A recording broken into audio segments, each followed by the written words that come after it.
Donc bonjour, on se retrouve pour notre commission d'enquête citoyenne autour du Covid-19. Et aujourd'hui, on auditionne donc Monsieur Pierre Mériot, qui est membre du bureau national du syndicat donc SNU-TEF FSU. Donc c'est le syndicat des agents du ministère du Travail notamment. Et donc Pierre Mériot est inspecteur du travail. Et on va échanger avec lui sur la question, on va dire, du respect des conditions de travail, des conditions sanitaires dans la période actuelle. Alors, merci d'avoir accepté notre invitation à cette audition et je vous laisse la parole peut-être pour introduire. Oui, bonjour et merci effectivement pour cette audition qui me semble importante parce que la période de crise sanitaire incroyable qu'on est en train de vivre a donné tout pouvoir à l'exécutif, comme on l'a vu. Mais c'est extrêmement important que les parlementaires puissent continuer d'exercer leur droit de regard, même si ça sera forcément avec un temps de décalage avec les mesures qui sont déjà opérationnelles vu l'urgence de la crise. Donc je précise qu'effectivement, je parle ici en tant qu'inspecteur du travail depuis plus de 35 ans et militant syndical à la FSU. Je représente la FSU au CHSCT du ministère du Travail, ce qui me donne un peu une vision nationale de ce qui est fait. Je dois dire que cette crise, de notre point de vue, d'abord, a permis au gouvernement d'augmenter encore la dérégulation libérale qu'il soutient depuis le début de ce mandat, avec des mesures d'exception dont vous avez entendu parler sur les ordonnances, notamment en matière de durée du temps de travail, de congés payés, etc. Ce qui peut partiellement s'expliquer par une situation de crise sanitaire extrêmement grave, évidemment, puisqu'on imagine bien qu'il y a certains secteurs comme la santé où actuellement on voit bien que les personnels de santé dépassent très très largement, mais ils le faisaient déjà avant malheureusement vu la situation trop tendue sur les effectifs, donc ils dépassent très largement les cadres horaires habituels. Ce qui pose un vrai problème, c'est que cette dérégulation, elle se fait encore une fois sans aucune volonté de contrôle de l'État, puisque vous avez noté, on n'a pas encore la liste des décrets qui vont définir les secteurs essentiels de l'activité économique, entre guillemets, qui pourront bénéficier de ces dérogations. Par contre, ce qu'on sait déjà, c'est que dans la mécanique qui est prévue, il n'y aura pas de demande de contrôle de l'administration du travail sur l'usage de ces dérogations. C'est-à-dire que c'est tout pouvoir au patronat de ces secteurs pour décider jusqu'où ils vont aller dans l'utilisation de ces dérogations. Et ça, c'est assez symbolique de ce qui est en train de se passer. On passe des crans supplémentaires dans une dérégulation qui est à l'œuvre depuis très très longtemps. Hein. Il ne faut pas se raconter d'histoire, ça remonte pratiquement au tournant de 1983 déjà, la volonté de commencer à déréguler petit à petit les normes sociales en donnant la priorité parfois à la négociation locale, mais parfois aussi en dérégulant purement et simplement. Donc avant de parler, de faire un focus sur le vécu de la crise à l'intérieur du ministère du Travail actuellement, qui à mon avis peut intéresser les parlementaires parce qu'il révèle vraiment une carence massive de l'État dans la gestion de l'ordre public social.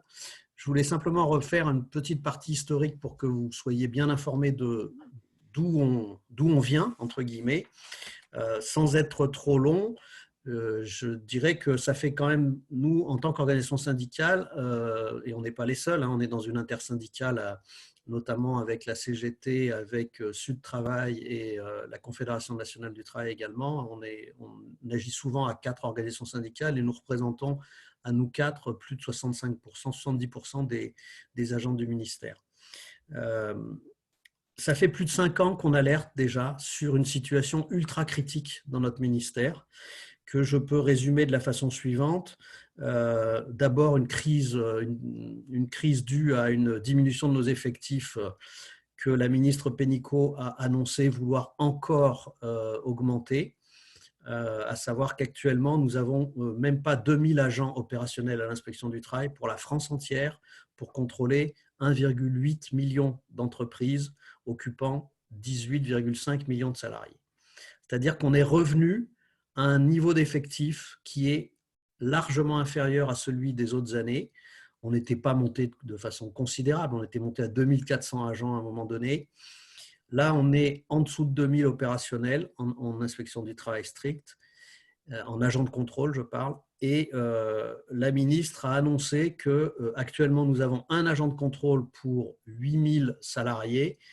Elle envisage qu'on passe d'ici 2022 à un agent pour 10 000 salariés. Autrement dit, on est en train de programmer une dégradation continue des conditions d'exercice du contrôle en matière de droit social dans ce pays, ce qui est évidemment problématique. La deuxième chose qui est problématique pour nous, c'est que cette crise touchant les effectifs se double d'une crise de management extrêmement importante depuis ce qui s'appelait le plan du ministre Sapin.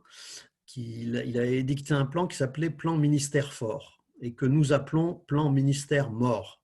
Parce qu'en réalité, la traduction de ce plan, c'est que la décision a été prise de façon unilatérale, sans réelle négociation sociale dans notre ministère, de multiplier par 4 le nombre de petits chefs qui ont été nommés responsables d'unités de contrôle et de promouvoir en même temps les contrôleurs du travail, corps de catégorie B, de les promouvoir de façon relativement massive, mais pas totale, inspecteurs du travail, corps de catégorie A. C'était une revendication des contrôleurs depuis longtemps, qui était justifiée parce que leurs conditions de travail, les contrôleurs contrôlant les entreprises de moins de 50 salariés, ils contrôlaient les conditions de travail les plus mauvaises et pourtant ils étaient recrutés niveau B, moins bien payés que les A, moins bien considérés. Donc leur revendication était totalement légitime, elle a été soutenue de façon unanime, mais la traduction que le ministère a donnée à son plan,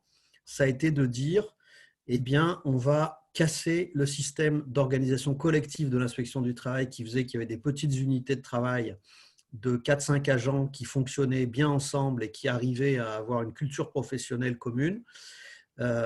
Il a fait exploser ce cadre en multipliant par 4 le nombre de petits chefs, puisqu'actuellement, on a un responsable d'unité de contrôle pour une dizaine d'agents.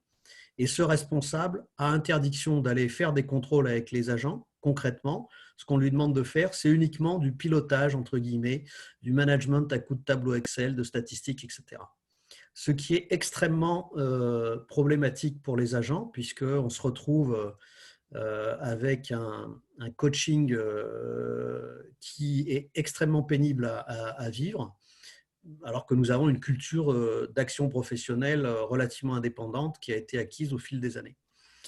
Pourquoi je parle de ça? C'est parce que ça a des incidences sur la façon dont le corps de l'inspection du travail actuellement réagit à la crise, parce que nous sommes bombardés d'injonctions, d'ordres, et avec un nombre de petits chefs qui sont là pour nous répercuter ces ordres et non pas pour aider les agents à faire face à une situation de crise. Ce que je veux dire par là, c'est que la situation de crise, pour nous comme pour tout le monde, comme pour toutes les organisations, révèle les failles préexistantes dans ces organisations. Et pour nous, la faille, on a une triple faille actuellement qui est extrêmement visible. La première, c'est les effectifs qui, évidemment, ne sont pas à la maille du travail qu'il faut faire.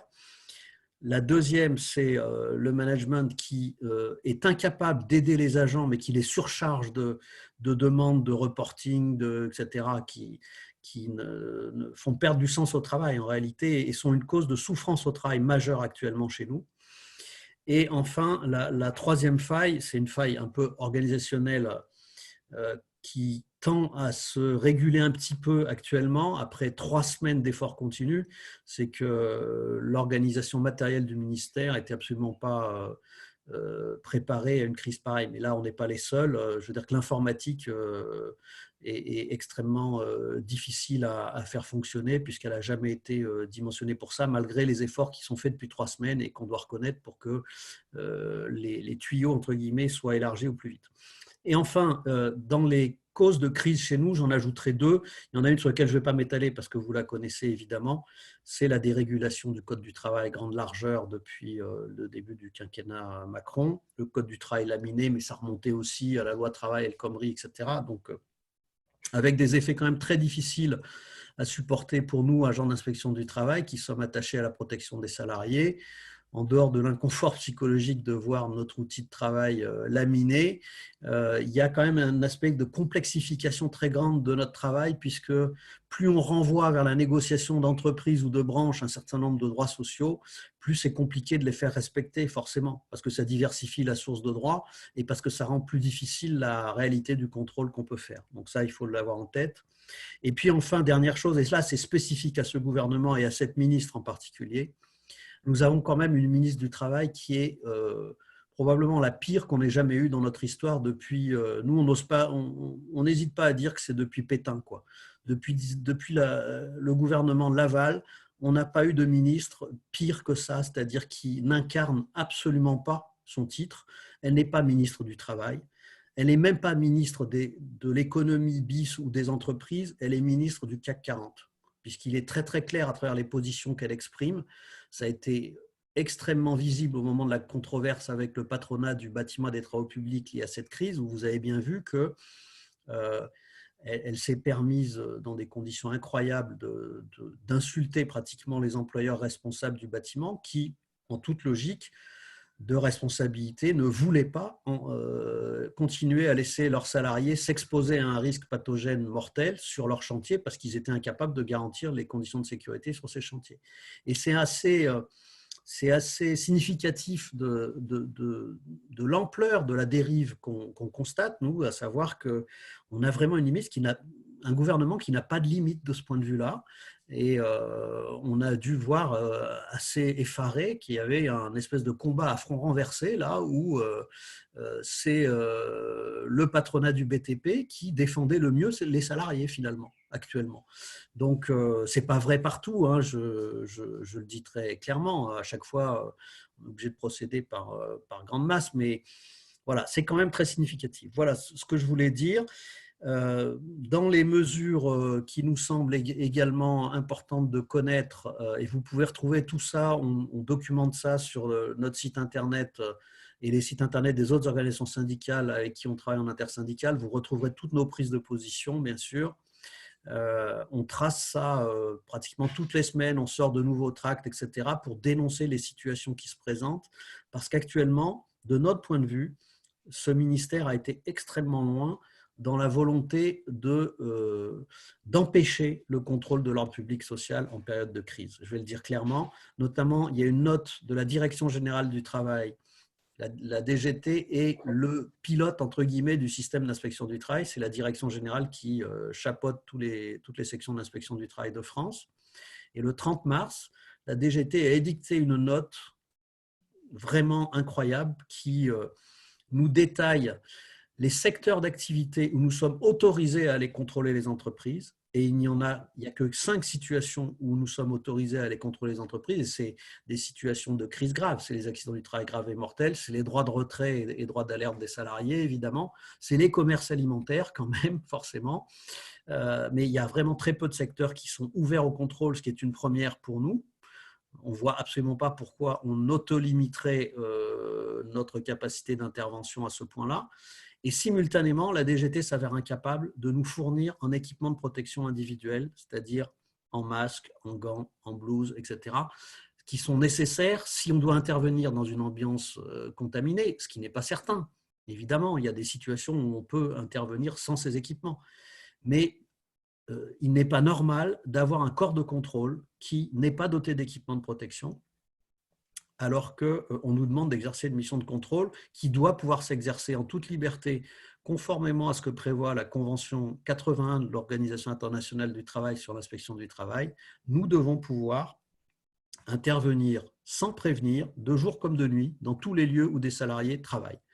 Et ce que fait ce gouvernement actuellement, c'est que sous prétexte, et en plus là où ils sont particulièrement pernicieux, c'est qu'ils utilisent le motif d'assurer notre propre sécurité vis-à-vis d'un risque sanitaire incontrôlé, vu les conditions qu'on connaît, pour dire ah ben, comme vous n'êtes pas protégé, on vous demande de ne pas faire de contrôle ou de faire ce qu'ils appellent des contrôles à distance, Mais la limite des contrôles à distance, vous le comprenez bien, c'est qu'on ne peut pas aller contrôler la réalité de situation de travail en se contentant de passer un coup de fil ou d'envoyer un mail.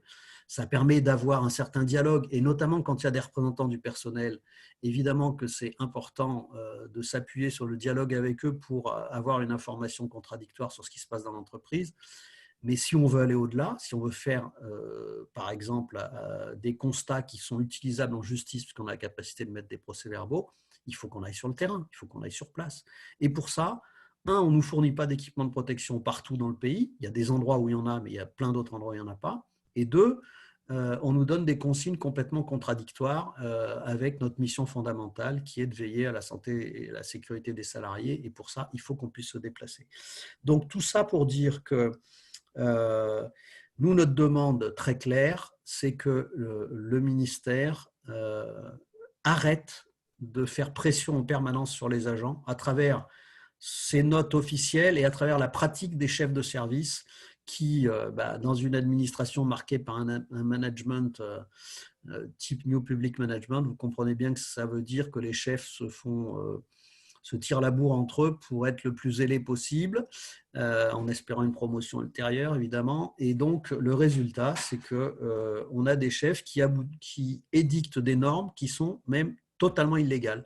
On a cité plusieurs exemples récemment dans un tract, et encore hier, en Auvergne-Rhône-Alpes où je travaille, nous avons capté un mail de la secrétaire générale de la Directe Auvergne-Rhône-Alpes, qui est la deuxième région de France quand même, qui donne l'ordre aux responsables départementaux de l'inspection du travail de faire passer par le filtre préalable du chef du pôle travail régional toute demande d'engager un référé devant un tribunal judiciaire pour que le juge judiciaire puisse prendre des mesures en urgence face à une situation de conditions de travail dangereuses. C'est une possibilité légale qui existe, qui est à la main des inspecteurs du travail et d'eux seuls. Notre hiérarchie n'a pas à intervenir dans ce dispositif. Le Code du travail est très précis là-dessus. C'est l'inspecteur du travail lui seul qui peut déclencher un référé. Comme ça a été le cas à Lille, ça a été un peu médiatisé par une de nos collègues sur une association d'aide à domicile aux personnes âgées de 900 salariés qui a été condamné par le juge des référés de Lille sur demande de l'inspection du travail à remettre à plat complètement son organisation du travail puisqu'il n'y avait pas de bonne gestion du risque Covid. Donc, c'est depuis hier, par exemple, en Auvergne-Rhône-Alpes, il nous est demandé, si un inspecteur du travail constate une situation suffisamment dangereuse pour exiger un référé, c'est-à-dire une procédure, un référé d'horaire, une procédure en urgence ou en moins de quelques jours, on obtient une décision judiciaire exécutable. C'est la seule solution ultra rapide pour arriver à faire prendre des décisions actuellement sur des situations critiques, telles que on en a entendu parler dans la presse, les entrepôts d'Amazon. Il y a une autre voie qui a été choisie, c'était la mise en demeure par le direct. Mais la mise en demeure par le direct, elle n'a pas l'effet contraignant d'une ordonnance d'un juge des référés qui peut mettre sous astreinte financière quotidienne le non-respect de son ordonnance. Donc là, il nous est demandé de passer par un filtre d'une autorisation préalable, entre guillemets, ce qui est totalement anormal, c'est illégal. Donc nous sommes en train de demander à titre intersyndical l'annulation de cet ordre, et nous sommes aussi en train de préparer une saisine conjointe du Bureau international du travail qu'on fera la semaine prochaine vraisemblablement, qui compile l'ensemble des pressions, des atteintes à la déontologie, des notes illégales, des ordres illégaux qui nous sont donnés. Pour vous donner une idée, comme c'est dans la période, évidemment, nos collectifs de travail sont dispersés, on est à peu près tous en télétravail, on a décidé d'utiliser le numérique aussi pour collecter les informations, puisqu'on ne peut plus le faire sur nos lieux de travail, en assemblée générale, etc. Donc, on a lancé une enquête nationale à travers un formulaire Internet qu'on demande à nos sections syndicales de remplir pour avoir une bonne idée du nombre d'agents qui sont malades, Je signale au passage qu'on a déjà 2 morts au ministère du Travail du fait du Covid, dont un dont on ne sait pas s'il y a un lien professionnel, mais en tout cas, la directe de Normandie, Gérald Lecor vous le dira mieux que moi, parce que c'est là-bas qu'il travaille et il est secrétaire du CHSCT, la directe de Normandie a osé refuser l'enquête qu'on a demandée sur ce décès-là, en arguant du fait que le lien professionnel n'était pas établi, ce n'était pas la peine d'enquêter. Ce qui est littéralement sidérant. Vous comprenez bien que si au ministère du Travail, on ne peut pas faire des enquêtes de CHSCT, ça veut dire qu'on peut en faire nulle part, forcément. Donc le message politique qu'on envoie là, il est quand même extrêmement fort. Donc on a voulu recenser le cas des collègues qui sont malades. Selon nos propres sources, on en a déjà plus de 90. Mais le ministère nous donne pas en CHS ministériel, on bagarre depuis plus de 15 jours pour essayer d'obtenir des stats fiables. Pour l'instant, on n'arrive pas à les avoir à une périodicité suffisante. Et puis, sur les conditions de travail, on veut avoir une photo exacte du nombre de gens qui sont en présentiel, du nombre de gens qui sont en télétravail, en travail à domicile, en autorisation spéciale d'absence, etc. Donc, on a lancé une enquête nationale, on va compiler les résultats bientôt.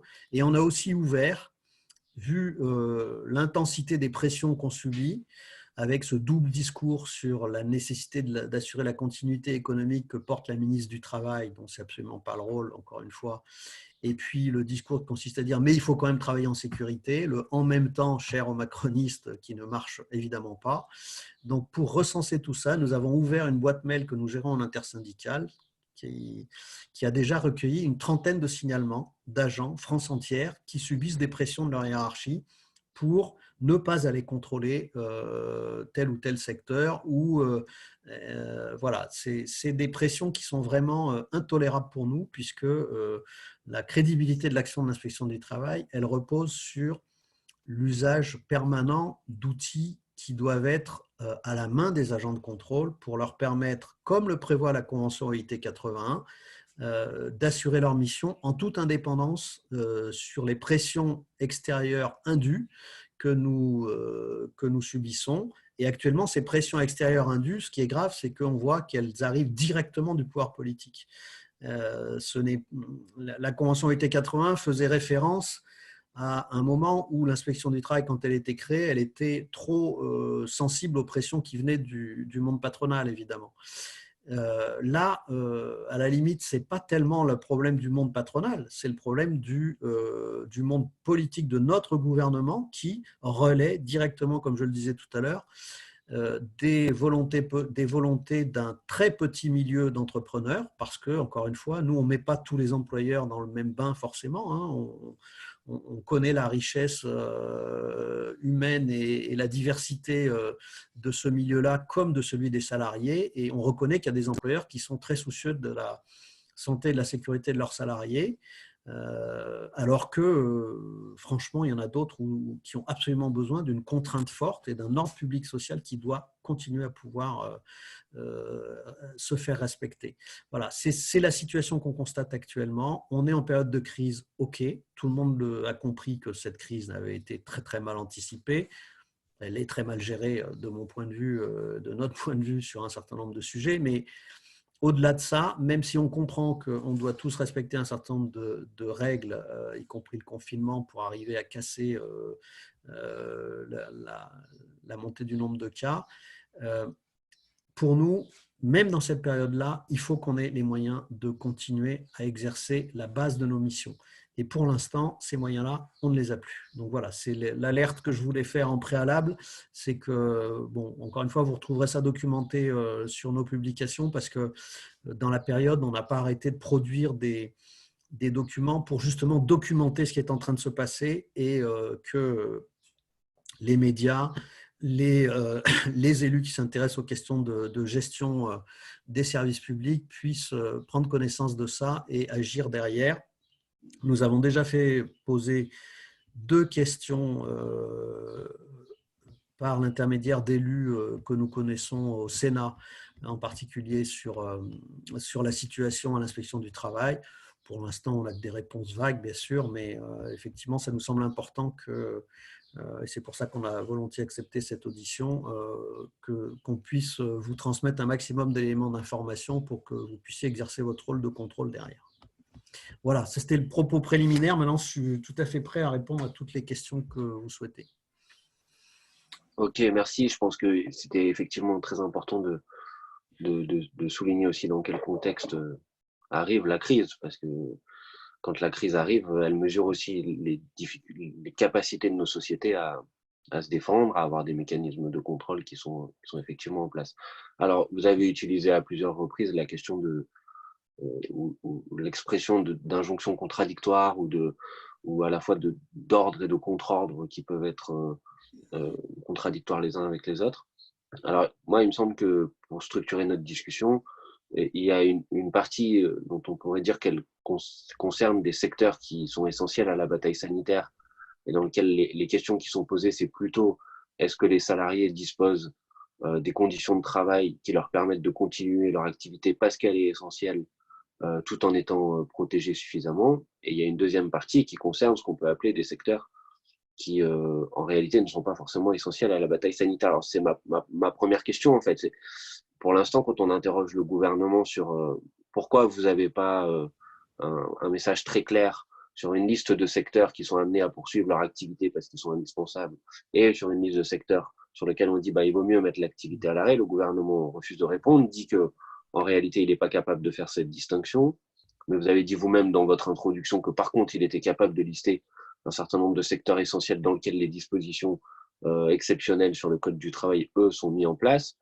Alors, ma question, c'est d'abord, qu'est-ce que vous pensez de cette capacité à faire cette distinction? Mais surtout, derrière, est-ce que le fait de ne pas faire et de ne pas avoir un message très clair au niveau national sur cette distinction ne conduit pas à des situations dans lesquelles la poursuite de l'activité, en fait, se fait au bon vouloir des chefs d'entreprise et donc à des situations qui peuvent être à géométrie variable en fonction des endroits, en fonction des entreprises? Est-ce que vous observez des éléments là-dessus?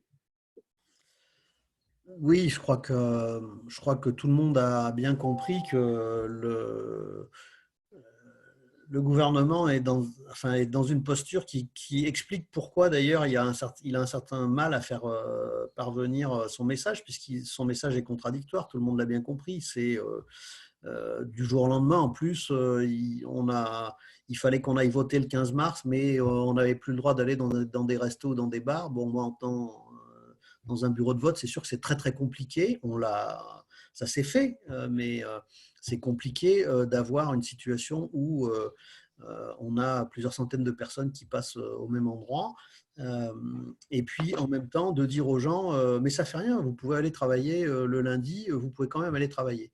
On voit bien qu'il y a une forme de contradiction dans cette posture.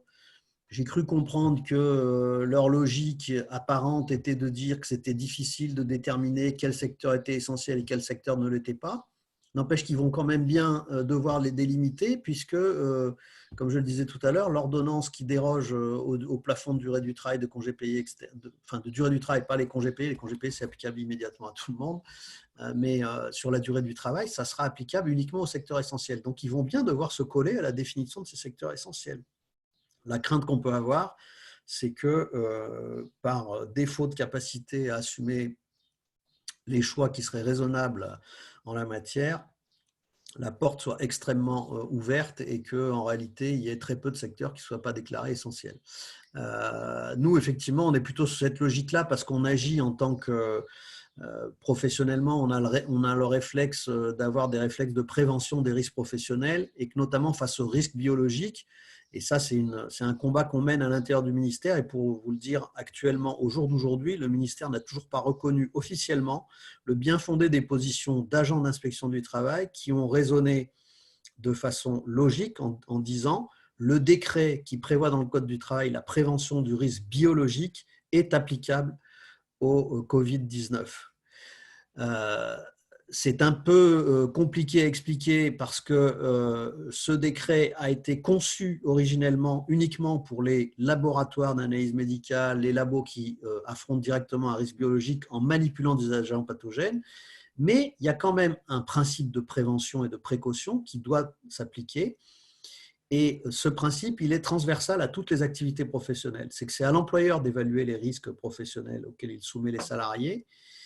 ce que le ministère ne rappelle pas du tout actuellement. Dans ses fiches grand public, je vous invite à aller voir les fiches métiers que la ministre du Travail met sur son site tous les jours. C'est consternant pour nous parce que, d'une part, ces fiches, il faut le savoir, sont élaborées en concertation avec les seules organisations patronales de chaque profession.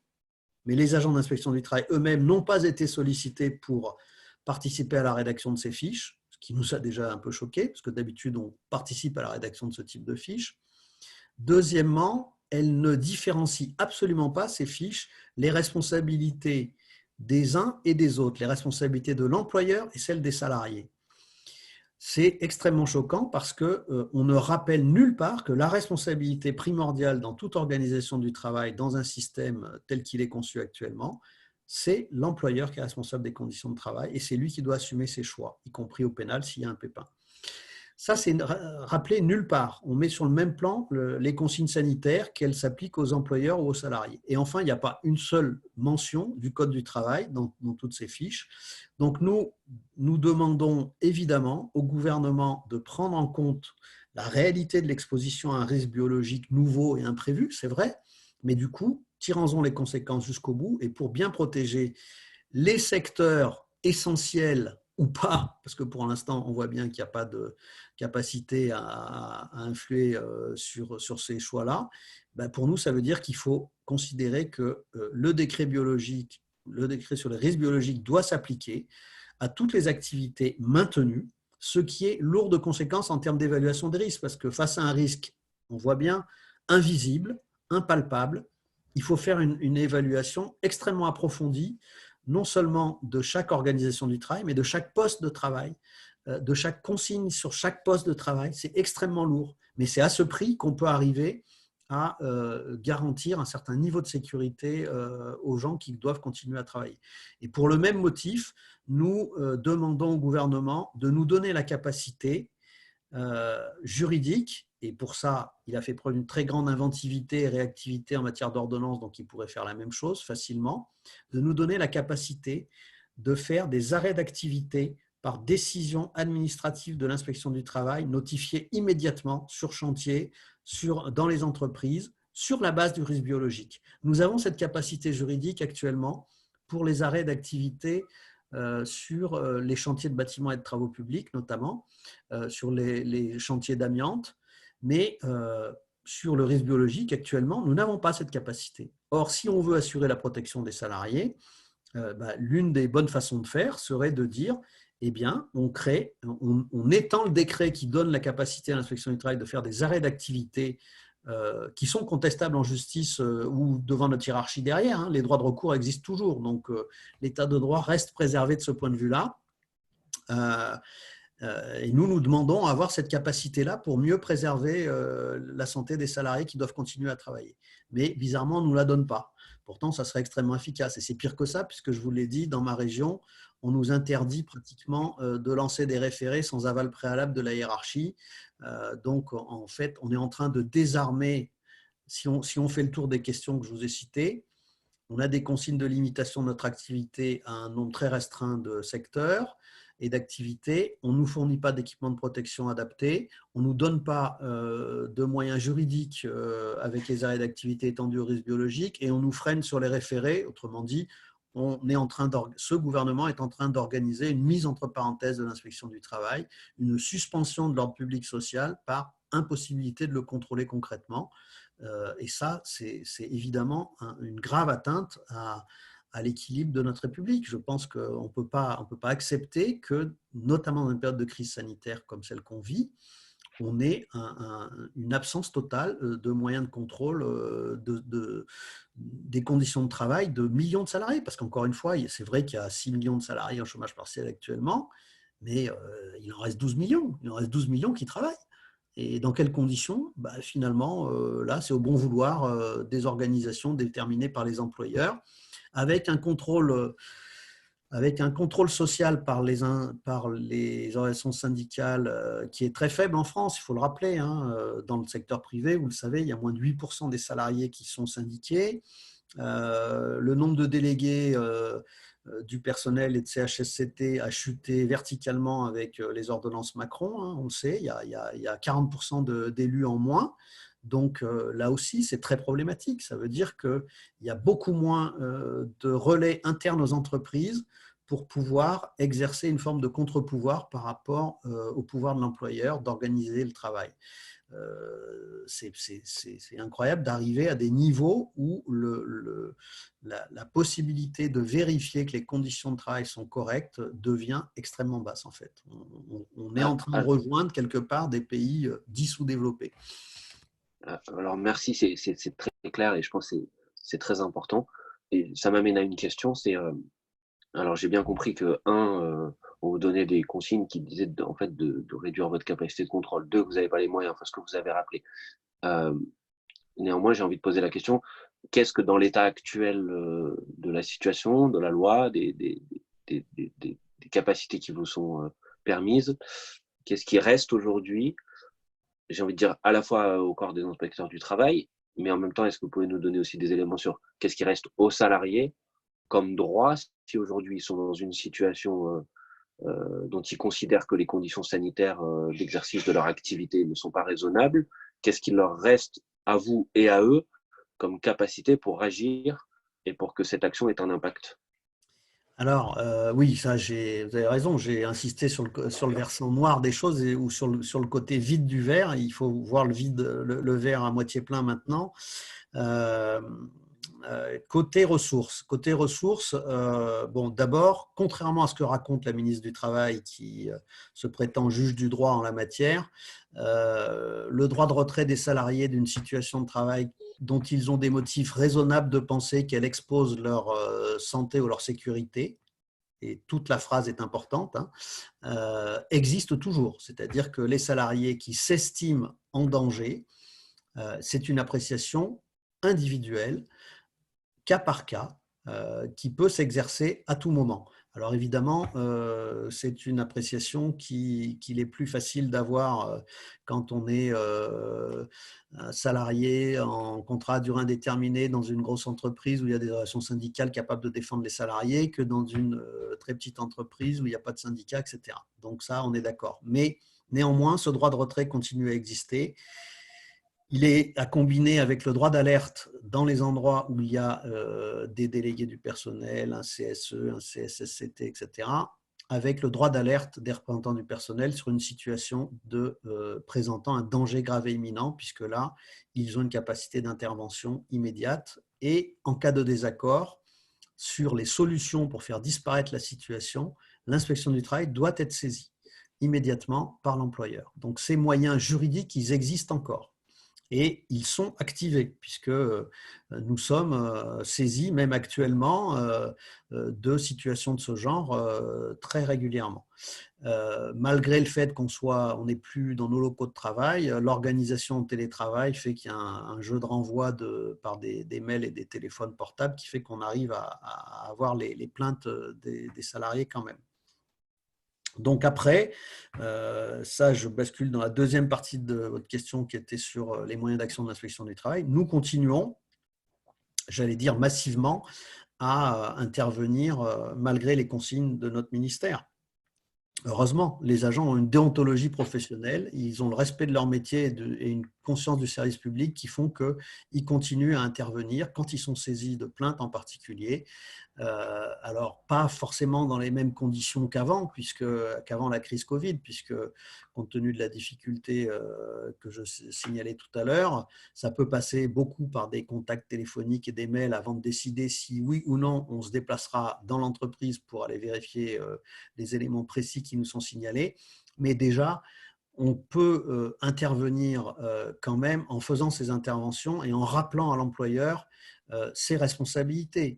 Et il y a quand même beaucoup d'employeurs qui, devant l'afflux aussi d'informations à digérer sur cette situation de crise totale, il y en a qui sont de bonne foi et qui acceptent de remettre en cause leur organisation du travail quand on leur dit que ça ne va pas pour telle et telle raison, parce qu'il y a une mauvaise prise en compte des risques qui sont liés à l'apparition de cet agent pathogène. Voilà, donc on peut continuer à agir, mais il ne faut pas se le cacher, on a quand même des capacités d'intervention limitées par le contexte que je citais. Et puis parce que quand on a un agent d'inspection pour 9000 salariés, forcément, si les 9000 salariés ont tous besoin d'un recours à un moment donné, ça ne marche pas forcément.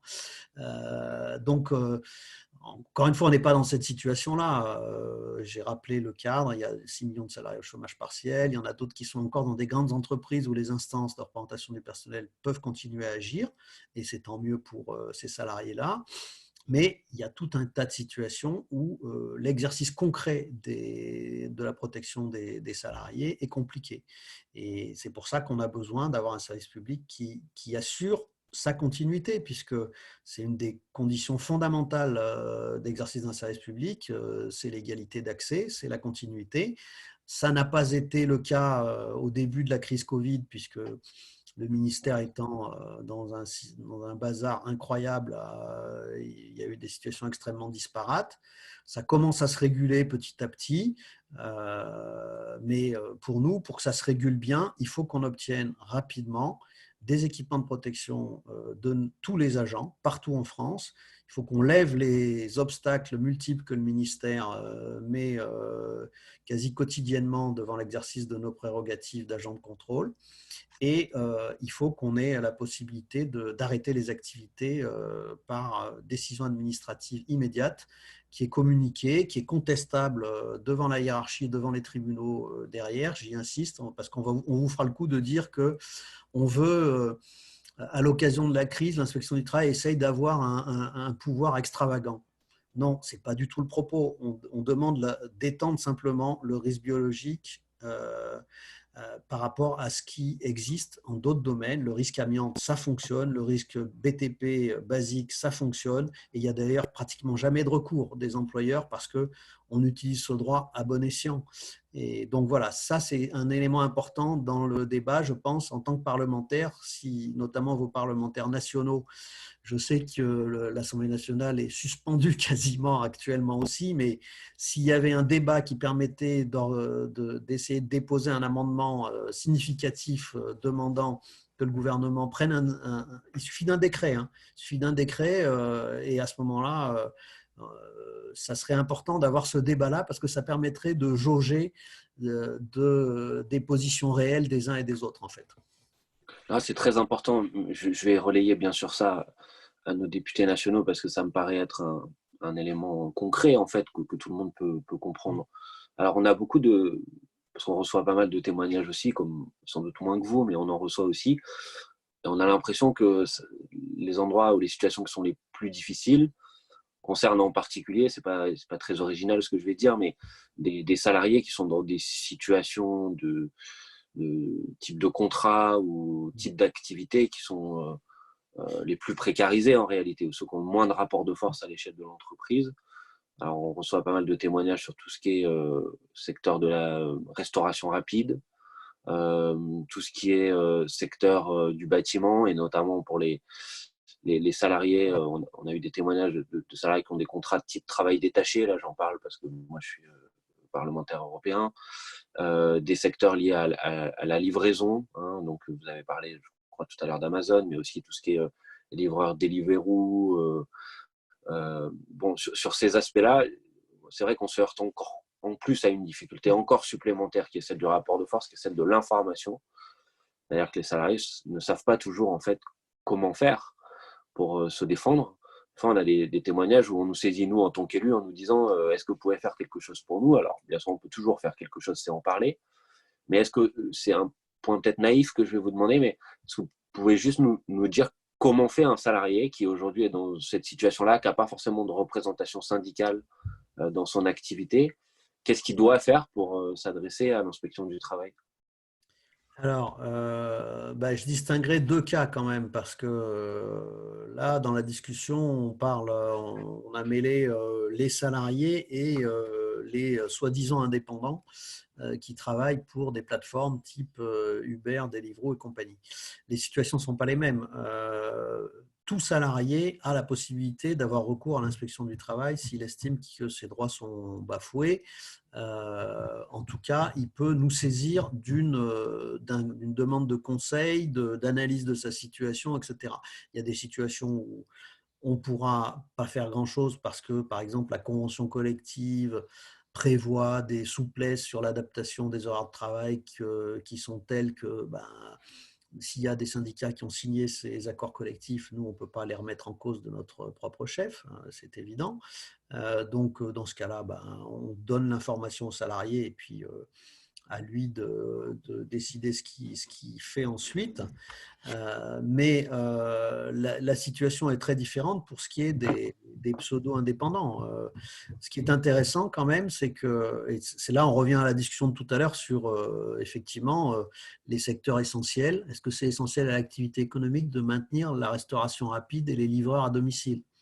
Il nous semble aux uns et aux autres, je crois qu'on serait assez d'accord pour dire que ça n'est pas une activité essentielle en période de crise sanitaire, et même pire que ça, c'est un vecteur de contamination, puisqu'on sait très bien que les livreurs à domicile en particulier, forcément, de par leur fonction, ils sont des porteurs du virus qui peuvent le colporter, et comme ils sont mal protégés par les plateformes, voire pas du tout pour certaines, ça équivaut à prendre un risque sanitaire inconsidéré. Donc, c'est pour ces raisons que nous, en tant qu'organisation syndicale, on s'est déjà prononcé, et je sais qu'il y a des forces politiques qui le font aussi, pour l'interdiction de ces activités pendant la période de crise. On devrait arrêter ces activités parce que non seulement elles ne sont pas essentielles, mais en plus, elles représentent objectivement un risque sanitaire. Ça nous semble évident. Mais au-delà, la question qui se pose, c'est la question de la recomposition du salariat dans la période actuelle, et avec un projet politique qui était porté par ce gouvernement, avec le résumé pour journalistes mal informés qui appellent ça la Startup Nation, mais ce n'est pas du tout la Startup Nation qui est derrière, c'est la volonté de déréguler le droit du travail dont je parlais tout à l'heure de façon ultra massive, en utilisant tous les leviers possibles, dont notamment cette notion de travail dit indépendant, que la Cour de cassation française, fort heureusement, mais bon, c'est arrivé juste avant que la crise sanitaire explose, donc l'exploitation par les salariés, enfin les travailleurs concernés plus exactement, n'a pas pu être engagé encore, parce que comme vous le savez sans doute, les tribunaux sont fermés, les conseils de prud'homme sont fermés, il n'y a que les audiences en urgence qui peuvent se tenir dans des proportions très limitées d'ailleurs. Mais l'avenir, ça va être évidemment de remettre en cause complètement ce système de pseudo-salariés, enfin travailleurs indépendants, qui en réalité ne fait qu'exploiter de façon éhontée une force de travail dans des conditions qui font penser au travail à la tâche du 19e siècle, qui a donné lieu au début de la révolution industrielle à une analyse qui fait que même côté employeur, ils ont considéré qu'il fallait arrêter ce système-là parce qu'il était destructeur de la force de travail, tout simplement. Quand on voit ce que des livreurs à vélo avec un système de sous-traitance interne en plus et occulte qui est en train de se mettre en place dans les grandes villes, tout le monde sait que c'est quand même un petit peu étonnant de voir le nombre de livreurs à vélo d'origine africaine dans un certain nombre de villes. Et pourquoi ça? Tout simplement parce que c'est les seuls qui acceptent des conditions de travail que d'autres refusent, parce ils sont dans une situation de précarité personnelle extrêmement forte, parce qu'ils sont demandeurs d'asile, etc. Donc voilà, c'est des situations qui, effectivement, on pourrait penser qu'en période de crise sanitaire telle qu'actuellement, il y ait d'autres valeurs qui prévalent et qui fassent qu'on décide d'arrêter un certain nombre d'activités ou de régulariser, à contrario, un certain nombre d'activités, comme ça a été le cas dans d'autres pays. Pour l'instant, ce n'est pas le chemin qui est pris, hélas. Mais c'est vrai que vous avez raison. Je crois que c'est des vraies questions qui se posent. Pour les salariés, encore une fois, dès l'instant où ils ont un statut salarial, même s'il n'y a pas de syndicat dans leur entourage, l'inspection du travail est censée servir de filet de sécurité, de rattrapage aux abus les plus conséquents qu'il pourrait y avoir dans ces secteurs-là. Okay. Je dis censé parce qu'encore une fois, avec le panorama que je vous ai dressé, ce n'est pas certain qu'on y arrive bien en ce moment, vu les conditions de travail qu'on a. Et on en est conscient, et on en est malheureusement conscient, j'allais dire. Mais par contre, pour les travailleurs des plateformes, actuellement, l'inspection du travail ne peut quasiment rien faire, sauf faire ce qui a été fait par quelques collègues de ci, de là, et qui a donné lieu à des procédures pénales qui ne sont pas encore jugées, qui vont l'être, je ne sais pas quand, parce que les tribunaux sont actuellement à l'arrêt, et qui sont intéressantes puisque les collègues ont requalifié la relation de travail, comme on en a la possibilité, en disant il y a une apparence de travail indépendant, mais vu les conditions dans lesquelles ça se déroule, l'asservissement à un logiciel, les ordres et contre-ordres qui sont donnés par un seul employeur, etc., nous, on considère que sous l'apparence de travail indépendant, c'est du travail salarié. Et dans ce cas-là, on requalifie la relation de travail. On considère que c'est donc du travail illégal, au sens strict du terme. Et donc, les URSSAF ont aussi la possibilité, dans ce cas-là, d'exiger, de requalifier la relation de travail en exigeant des cotisations sociales à hauteur de ce qui doit être payé pour un salarié, qui n'a évidemment rien à voir avec les mini-cotisations sociales qu'ont les pseudo-indépendants. Donc, c'est ça l'avenir. Mais je crois que soit là, dans la période de crise, on obtient par une nouvelle ordonnance l'arrêt de ces activités non essentielles, mais ça va poser un problème, puisque ça veut dire qu'il va falloir admettre que est-ce que ces indépendants vont avoir droit au chômage partiel? Si on va jusqu'au bout de la logique, la réponse devrait être oui. On les requalifie comme salariés et donc ils ont droit au chômage partiel. Mais évidemment, je crains que ce ne soit pas la voie choisie par ce gouvernement. Non, merci, c'est clair. Et par ailleurs, l'objectif de notre commission d'enquête, c'est bien sûr d'apporter des réponses immédiates, mais aussi de réfléchir à des évolutions législatives à venir. Et on voit bien, bon, on n'avait pas besoin de la crise, on le savait avant, mais on voit bien que cette question-là des travailleurs des plateformes est une question sur laquelle, vous disiez, il y a des recours juridiques, mais j'ai envie de dire, la balle, elle est aussi un peu dans notre camp, dans la bataille politique pour faire évoluer la législation sur le sujet. Alors, je pense qu'on a bien parlé des difficultés pour des gens qui aujourd'hui sont contraints à rester au travail ou à continuer leur travail. On a moins parlé pour l'instant, et c'est pour ça que je voudrais y venir, des gens qui ont une activité aujourd'hui à l'arrêt, donc sur lequel le gouvernement a mis en place des mesures de chômage partiel. Or, il apparaît dans un certain nombre de témoignages qu'on peut avoir que, y compris ces mesures de chômage partiel, elles sont un peu utilisées au bon vouloir des chefs d'entreprise, et qu'en fonction des groupes, on se retrouve des fois dans des situations où on dit bon, vous allez être mis au chômage partiel à 84% hein, du salaire net, ce qui est la mesure gouvernementale, que dans d'autres, il y a des négociations d'entreprise ou de branches qui permettent d'aller au-delà dans la prise en charge du salaire, mais aussi que dans certaines entreprises, on dit aux gens non, vous allez prendre des semaines de congés, des congés forcés. Alors là, est-ce que vous avez une appréciation sur ça, un panorama un peu et là aussi, j'ai envie de dire où se prennent ces décisions. Est-ce que c'est l'employeur lui-même qui décide tout seul? Est-ce que c'est à l'échelle des accords d'entreprise? Comment ça marche là? Alors, malheureusement, le recours au chômage partiel fait partie des mesures d'organisation de l'entreprise qui, dans notre système libéral qui donne des prérogatives très importantes aux détenteurs des capitaux qui ont créé l'entreprise, les contre-pouvoirs qui sont à la main des salariés sont extrêmement faibles en fait. Ce n'est pas tellement des contre-pouvoirs que plutôt des pouvoirs de concertation interne dans les entreprises qui ont des CSE. Effectivement, l'employeur doit consulter le CSE sur les dispositions qu'il prend pour mettre en œuvre le chômage partiel.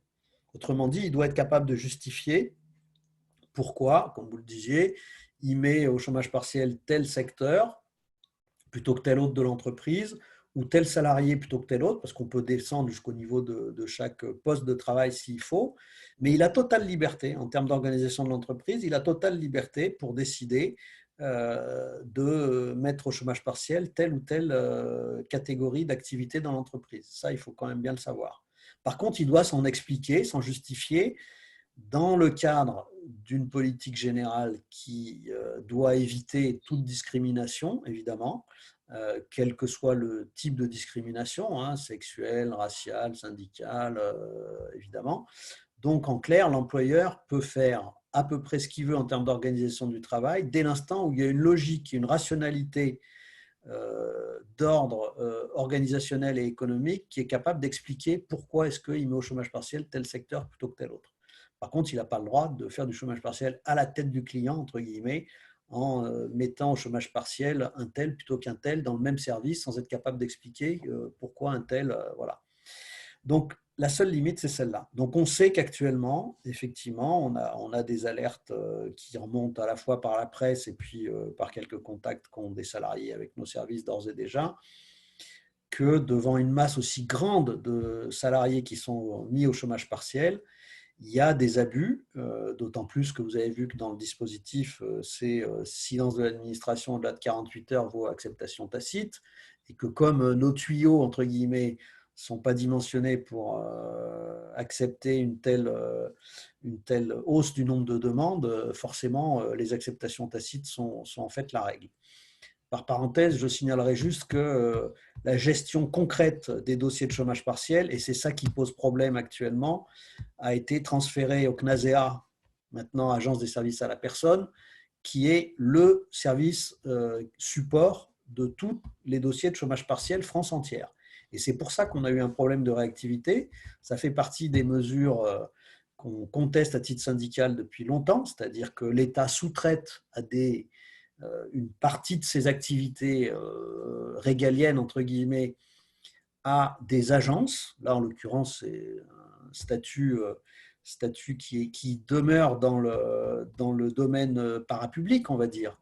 Mais néanmoins, on n'est plus dans une commande directe. On a affaire à un tiers extérieur à qui on passe des commandes. Et ça explique aussi pourquoi on a une grande difficulté d'adaptation en ce moment de notre système, parce que l'État n'a pas la main directement. Il faut quand même le savoir. Je pense que c'est important pour les parlementaires de pouvoir le dénoncer, y compris parce que cette crise doit servir à se poser la question à un moment donné de qu'est-ce qui est fondamental de garder en termes de souveraineté dans un État à un moment donné. On a bien vu le problème des masques, le problème des tests, etc.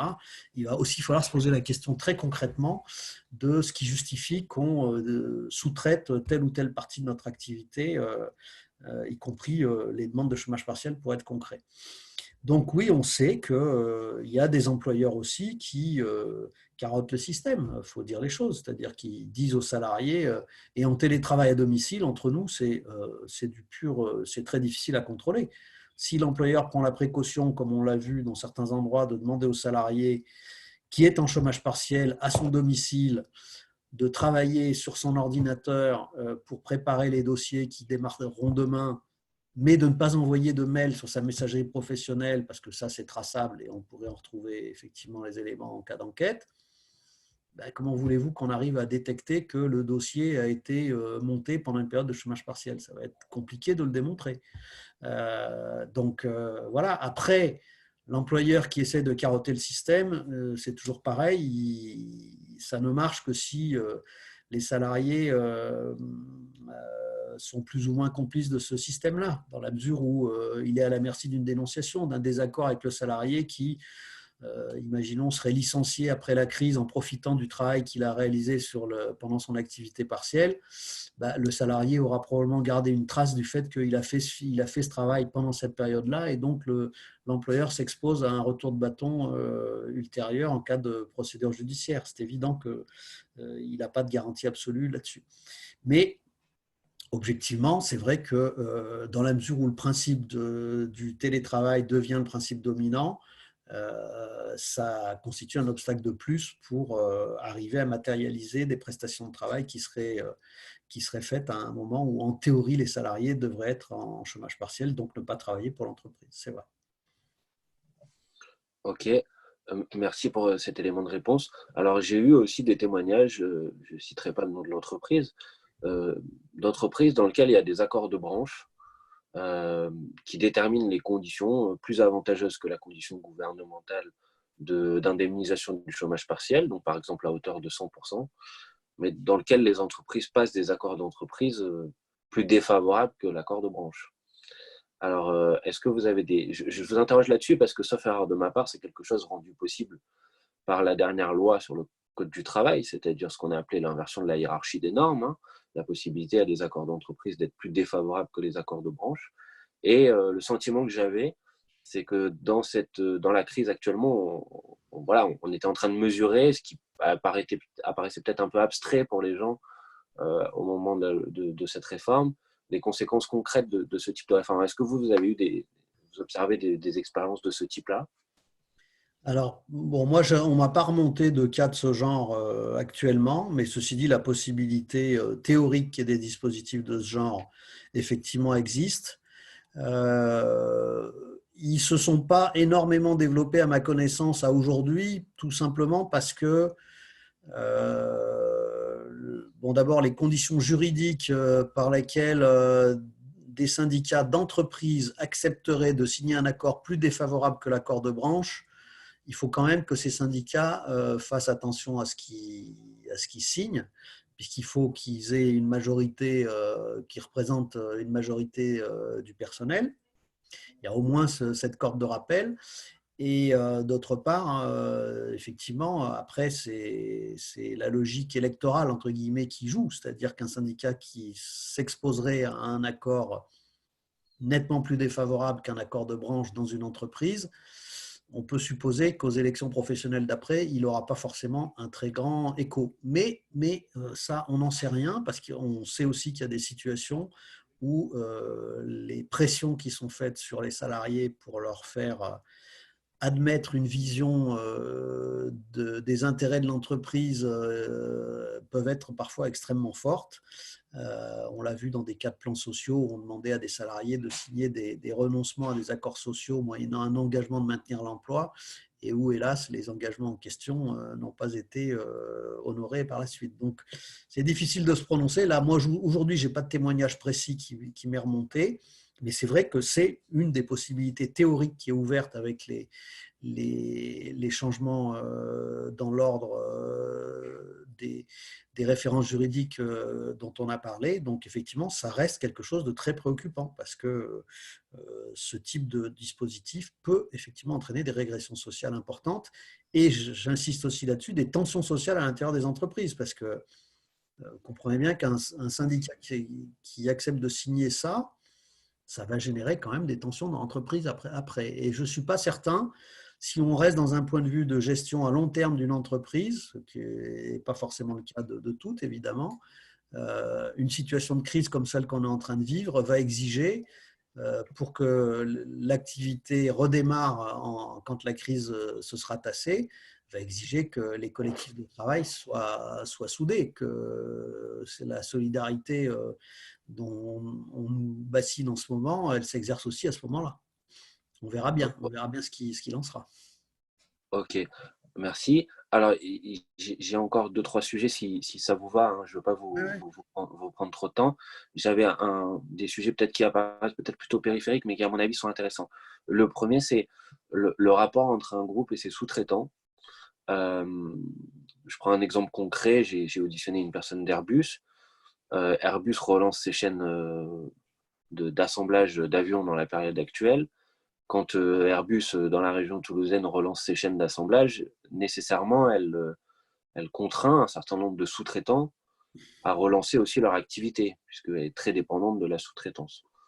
Est-ce qu'on peut considérer, ce n'est pas toujours le cas, mais qu'une entreprise comme Airbus, qui a un certain nombre qui a des organisations syndicales, qui a des moyens, qui va mettre en place des conditions sanitaires particulières, je ne dis pas qu'elles sont nécessairement suffisantes, mais en tout cas qui va essayer d'organiser le fait que le travail puisse se faire dans des conditions sanitaires en tout cas plus correctes qu'à l'habituel.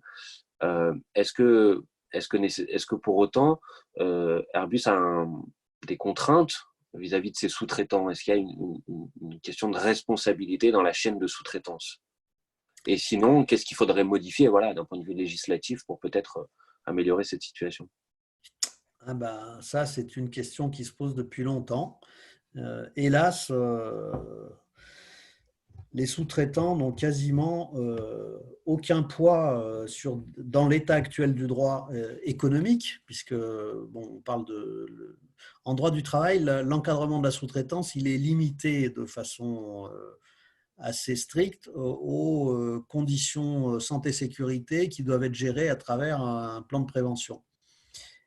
Déjà, sur ce plan de prévention, ça fait des années que l'inspection du travail se bat pour refuser d'admettre la déviation qu'ont suscité les organisations patronales les plus puissantes, l'UIMM pour la métallurgie et l'UIC pour la chimie, qui ont inventé la notion de plan de prévention annuel, entre guillemets.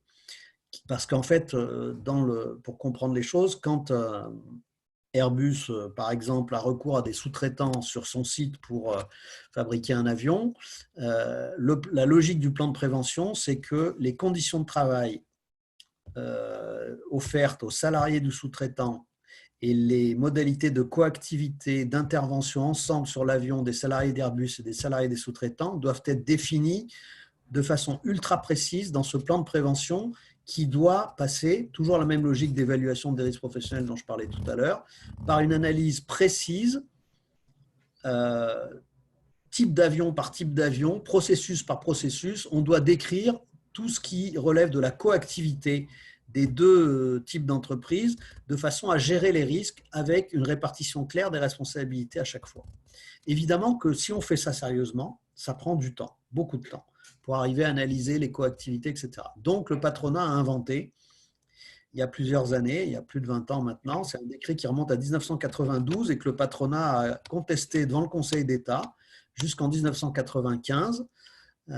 Puis après, il a trouvé une autre modalité d'action qui a été d'inventer cette notion de plan de prévention annuel, entre guillemets, qui permettait, soi-disant, d'encadrer, de répondre aux obligations réglementaires. Il faut savoir que nous avons, et j'ai fait partie, il se trouve, en tant qu'inspecteur du travail, des agents qui ont le plus bataillé sur cette question, parce que j'avais les plateformes chimiques dans mon secteur à l'époque, et où c'était le plus frappant de voir l'absence totale de gestion du risque si on était sur un plan de prévention annuel.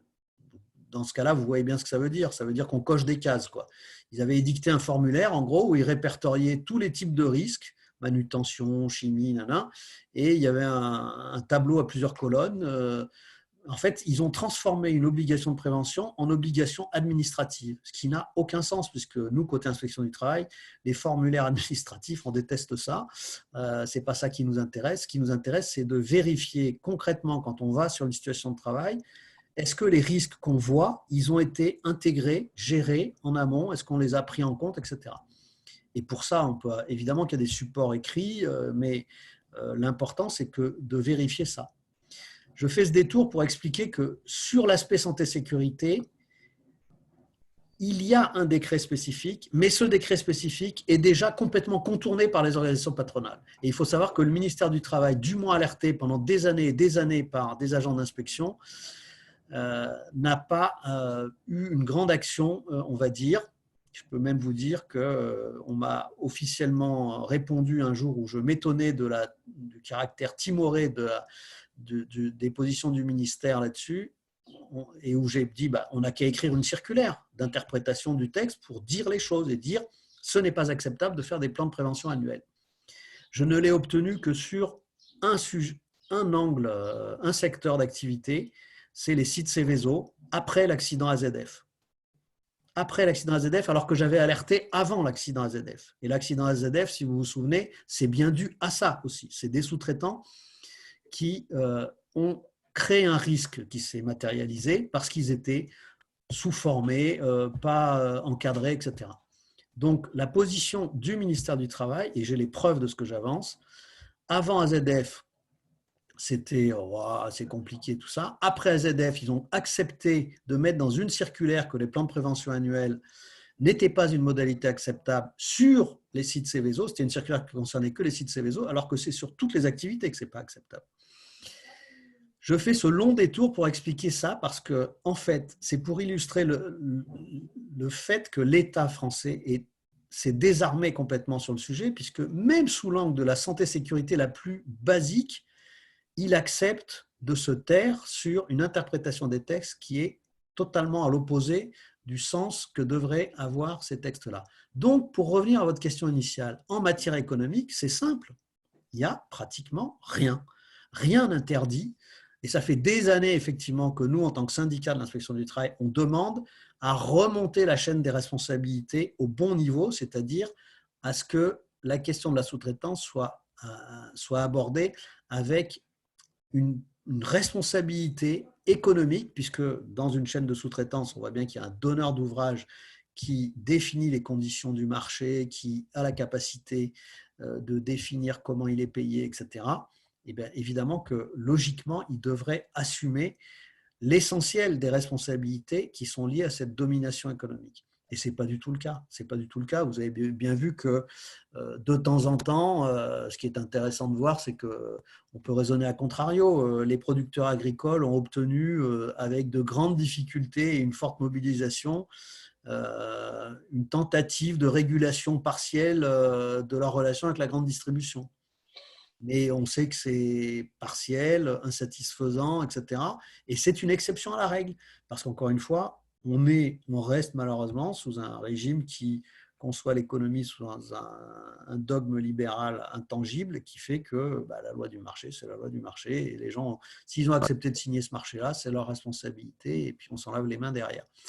Donc actuellement, effectivement, les pouvoirs économiques qui sont liés à une relation dominant-dominé dans le cadre d'un marché de sous-traitants, ils restent extrêmement inégaux et inégalitaires. Ça, c'est vrai que moi, je ne peux pas dire l'inverse. Actuellement, c'est vrai qu'on ne voit pas comment les sous-traitants pourraient éviter, si on reprend l'exemple d'Airbus qui veut redémarrer sa production, un sous-traitant qui dirait moi, dans mon activité, la gestion du risque Covid, c'est compliqué parce que nos activités font que ça rend les choses très complexes d'intervenir en sécurité. Le sous-traitant qui dirait ça à Airbus, je pense qu'il n'a pas beaucoup de chance de continuer à travailler avec Airbus, effectivement. Non, c'est vrai, c'est la difficulté. Bon, bien sûr qu'on ne découvre pas ces difficultés à cette occasion, mais elle permet peut-être de les regarder d'une manière différente, ou en tout cas, elle permet d'éclairer ces difficultés d'une autre manière. Alors, j'ai deux dernières questions, et puis après, je pense qu'on aura bien fait le tour des sujets. Ma première question, c'est, j'ai cru comprendre tout à l'heure, je parlais un petit peu de la question des personnes qui ont des contrats en travail détaché. Je me suis un peu renseigné sur le sujet. J'ai cru comprendre qu'ils n'étaient pas éligibles à des dispositifs de chômage partiel. Alors, je voulais avoir votre regard là-dessus. Peut-être qu'il y a d'ailleurs d'autres statuts particuliers qui sont concernés par ça. Donc, c'est des gens qui, en réalité, voient parfois leur activité s'arrêter aujourd'hui, mais qui n'ont aucune mesure de compensation. Est-ce que vous connaissez d'autres statuts que celui du travailleur détaché qui sont soumis à ces difficultés-là?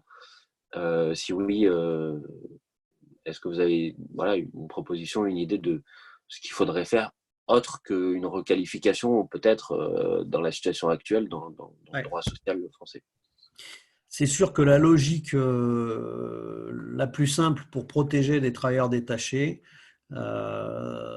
c'est d'arriver à démontrer que le travail détaché est une fiction et qu'en réalité, comme pour les livreurs indépendants, entre guillemets, ils ont des conditions d'asservissement au donneur d'ordre qui sont telles qu'en réalité, il y a un seul employeur et c'est le donneur d'ordre.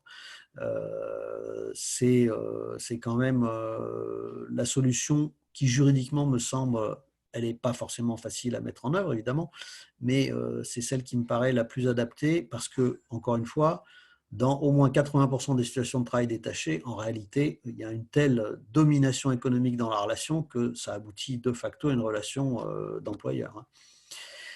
Donc, c'est ça qui explique aussi pourquoi, faute d'arriver à requalifier, la doctrine actuelle du pouvoir consiste à fermer les portes du chômage partiel à ces salariés-là, puisqu'ils sont censés, dans le cadre du travail détaché qu'ils exercent en France, d'abord ils dépendent d'une entreprise étrangère, bien sûr, qui n'a donc pas payé de cotisation sociale en France permettant de payer, ou d'impôts permettant de payer les systèmes de protection sociale type chômage partiel.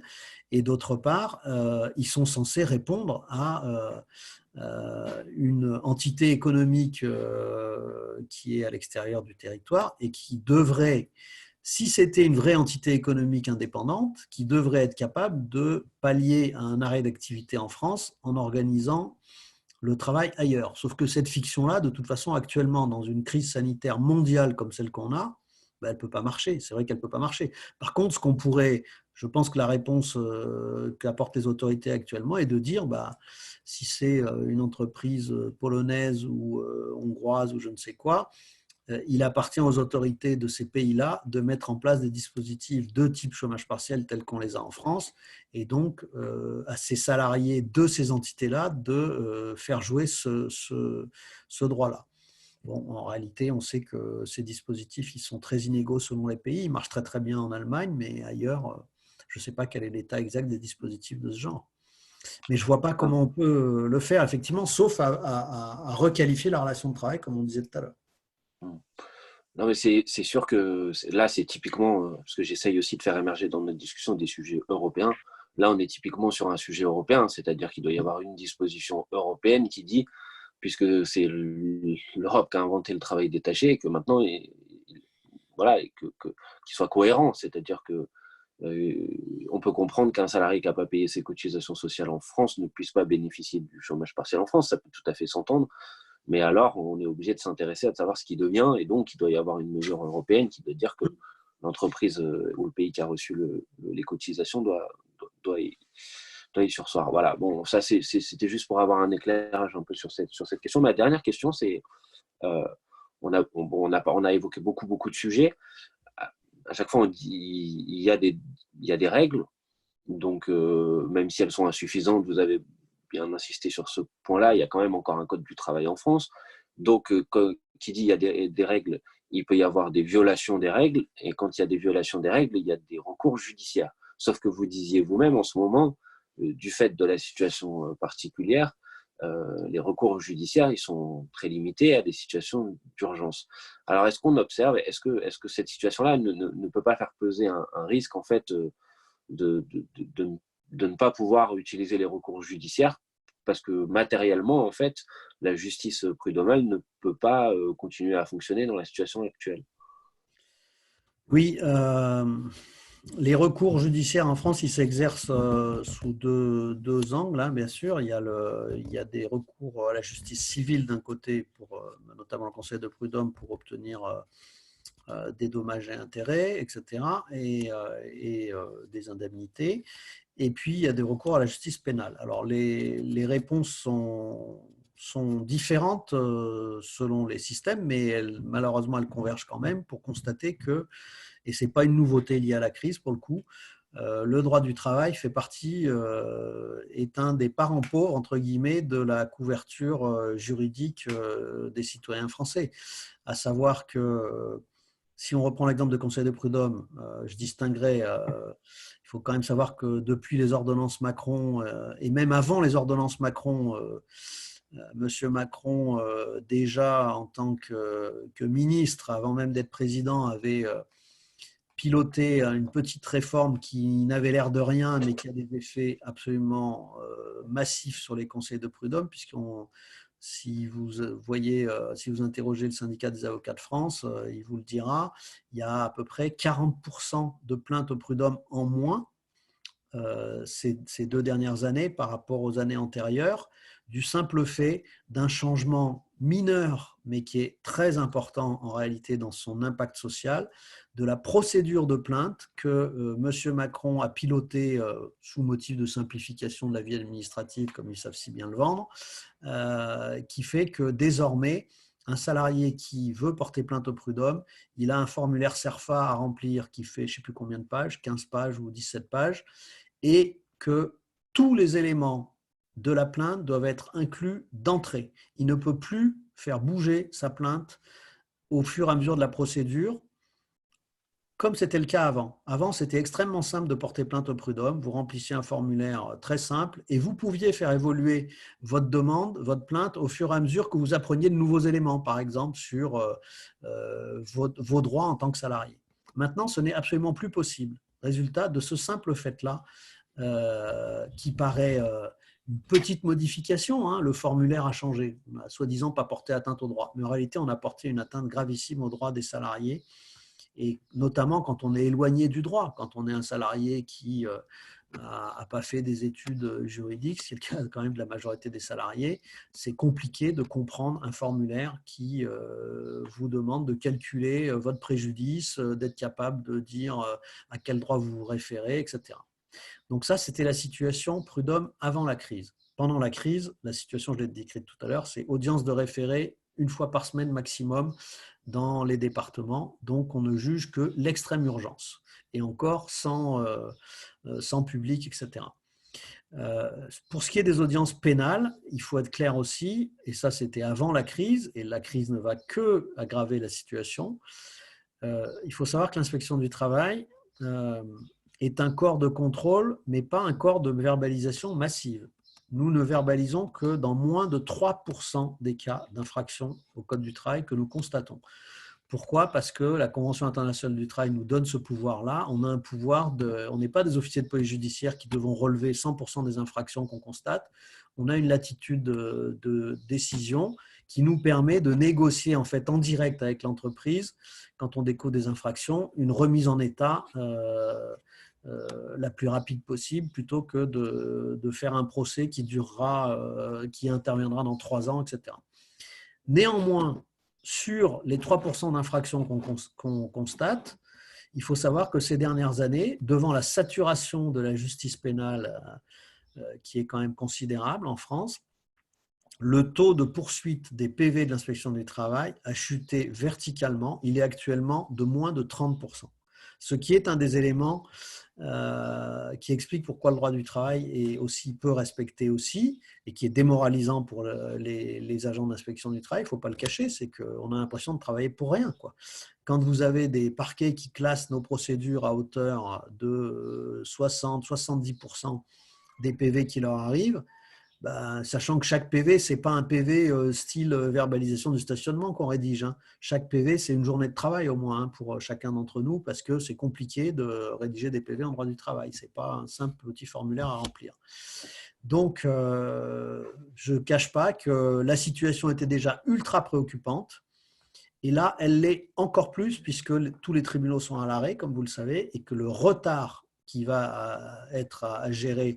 Et puis, il y avait déjà l'impact de la grève des avocats pendant la contestation du projet de loi retraite, évidemment. Donc, tout ça va se cumuler, et donc, il est à craindre que les infractions qui seront considérées comme les moins graves, et malheureusement, dans la traduction qu'un certain nombre de procureurs ou de présidents de tribunaux donnent à leur priorité, c'est vrai qu'on peut comprendre que les violences aux personnes, etc., soient considérées comme prioritaires sur des violences symboliques, entre guillemets, sur les droits sociaux. Mais néanmoins, le résultat risque d'être catastrophique en termes de droit. Il faut savoir que la réponse que vous donnera la ministre du Travail, si vous l'interpellez là-dessus, ça va être de dire « oui, mais entre-temps, dans la réforme Sapin, dans la réforme qu'on appelle ministère mort, on a mis une contrepartie, c'est que les agents d'inspection, ils ont un pouvoir, maintenant on leur a donné un pouvoir de déclencher des amendes administratives. » Certes, mais il faut savoir que ce pouvoir n'est pas à la main des seuls agents d'inspection du travail, puisqu'il est à la main du directeur régional du travail, qui lui-même est nommé sous un statut précaire de type préfet, révocable à tout moment en Conseil des ministres toutes les semaines, d'où leur servilité vis-à-vis du pouvoir.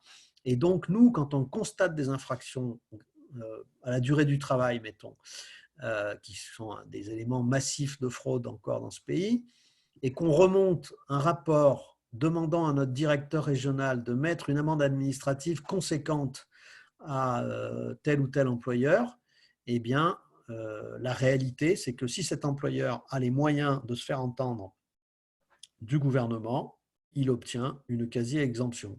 Il y a un exemple célèbre qu'on a médiatisé à l'automne dernier d'un restaurateur de l'Aude, pour lequel il y avait un rapport qui demandait, il avait 50 salariés quand même, un chef étoilé qui a été pris en photo à l'Élysée avec Macron, réception des chefs étoilés, et sur intervention directe auprès de Madame Pénicaud, il a obtenu que son amende administrative passe de 113 000 € à un simple avertissement. Voilà. Pour une fraude massive sur plus de 50 salariés, non-déclaration d'heures supplémentaires, non-déclaration d'heures, etc. Donc, on est dans un système qu'il faut quand même reconnaître comme massivement défaillant pour faire respecter les droits sociaux, puisque la justice pénale est extrêmement lente, elle ne marche que en pratique pour quelques types de verbalisation qui sont en gros le travail illégal, mais le travail illégal pour nous, c'est pas tant des droits sociaux que de la régulation économique finalement. Elle marche pour le travail illégal, pour les infractions les plus gravissimes en matière de santé-sécurité, style accident du travail mortel ou accident du travail extrêmement grave, pour lequel c'est vrai que c'est difficile d'expliquer à une veuve d'un ouvrier disparu dans un accident du travail qu'on ne va jamais juger son affaire. Donc là, effectivement, il y a quand même un aspect… Et puis, pour le reste, c'est très difficile actuellement de faire juger des procédures. Donc, s'il y a des preuves d'inventivité à faire en matière législative sur le sujet, il y a certainement des choses à faire, mais pour donner des pouvoirs directement de sanctions administratives, non pas à notre hiérarchie qui est trop proche du pouvoir politique, mais directement aux agents de contrôle, avec un contrôle judiciaire derrière. Bien évidemment qu'il faut garder l'idée d'avoir un recours et qu'on évite l'arbitraire administratif. On est tous d'accord là-dessus. Mais en tout cas, actuellement, ce n'est pas le chemin qu'on prend. Il faut être clair, ce n'est pas le chemin qu'on prend, puisque les dernières infos que j'ai eues au niveau de ma région, je vous cite encore un exemple régional parce que c'est là que j'ai le plus d'infos.